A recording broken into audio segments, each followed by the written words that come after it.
মেঘালয় পুলিশের সাথে যোগাযোগ করে যেটি জানতে পেরেছি, তারা ইতোমধ্যে পুত্রী ও স্বামীকে গ্রেফতার করেছে। আপনারা জানেন, গত 12 ডিসেম্বর 2025 দুপুর আনুমানিক 14:20 ঘটিকার সময় পল্টন থানাস্থ বিজয়নগর বক্স কালভার্ট এলাকায় মোটরসাইকেল আরোহী দুর্বৃত্তের গুলিতে ইনকিলাব মঞ্চের মুখপাত্র জনাব শরীফ উসমান বিন হাদি গুলিবিদ্ধ হন।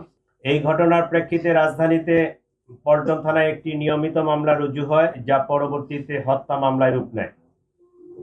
প্রিয় সাংবাদিক ভাই ও বোনেরা, ন্যাক্কারজনক এই ঘটনার পরপরই Dhaka metropolitan police, DB, CTTC, RAB, CID, BGB ঘটনায় জড়িতদের শনাক্ত করে গ্রেফতারে করে আইনের আওতায় আনার জন্য কাজ শুরু করে।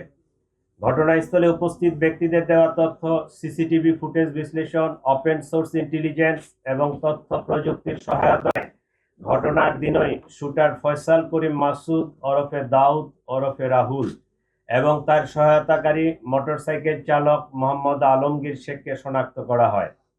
তাৎক্ষণিক তাদের গ্রেফতারের জন্য আইন শৃঙ্খলা বাহিনীর একাধিক টিম সাভার, হেমায়েতপুর, আগারগাঁও, নরসিংদীতে অভিযান পরিচালনা করে। ধারাবাহিক অভিযানের অংশ হিসেবে ডিএমপির একটি টিম ময়মনসিংহের হালুয়াঘাটের সীমান্তবর্তী এলাকা পর্যন্ত অভিযান পরিচালনা করে।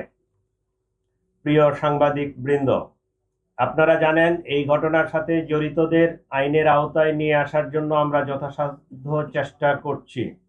ইতিমধ্যে সংশ্লিষ্ট মামলাটি নিবিড় তদন্তের জন্য ঢাকা মহানগর গোয়েন্দা পুলিশের নিকট হস্তান্তর করা হয়েছে।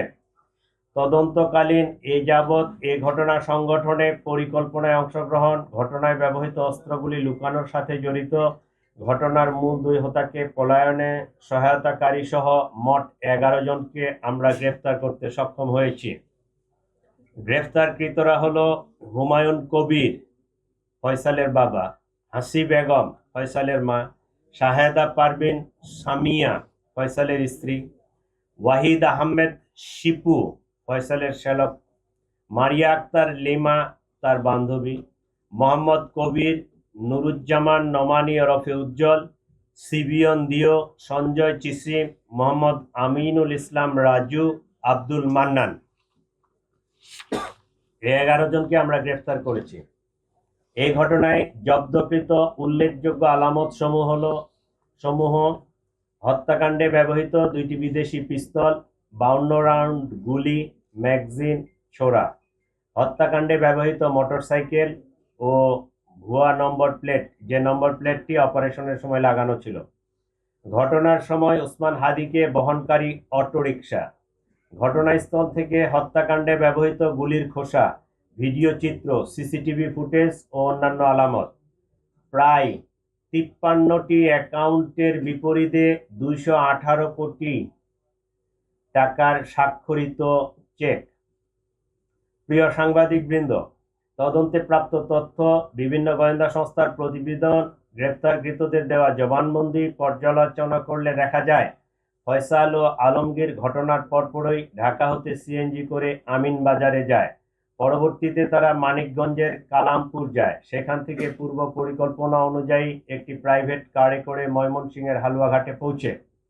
ঘটনাটি তাদের পূর্ব পরিকল্পিত ছিল। এই জন্য আসামিদেরকে চিহ্নিত করার পূর্বেই তারা সীমান্ত পাড়ি দিতে সক্ষম হয়। হালুয়াঘাটের পূর্বে মুন ফিলিং স্টেশনে জনৈক ফিলিপ এবং সঞ্জয় তাদেরকে গ্রহণ করার জন্য অপেক্ষা করতে থাকে। ফিলিপ তাকে সীমান্ত পার করে ভারতের মেঘালয় রাজ্যে জনৈক পুত্তির নিকট হস্তান্তর করে। পুত্তি এক ট্যাক্সি ড্রাইভার স্বামীর কাছে তাদেরকে হস্তান্তর করে। স্বামী মেঘালয় রাজ্যের তুরা নামক একটি শহর আছে, সেই শহরে তাদেরকে পৌঁছে দেয়।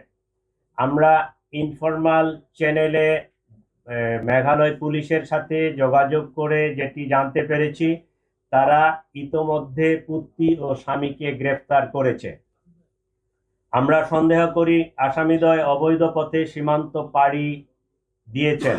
এই ঘটনার সাথে বিভিন্নভাবে জড়িত থাকার কথা স্বীকার করে গ্রেফতারকৃতদের মধ্যে 6 জন স্বীকারোক্তিমূলক জবানবন্দি প্রদান করেছেন।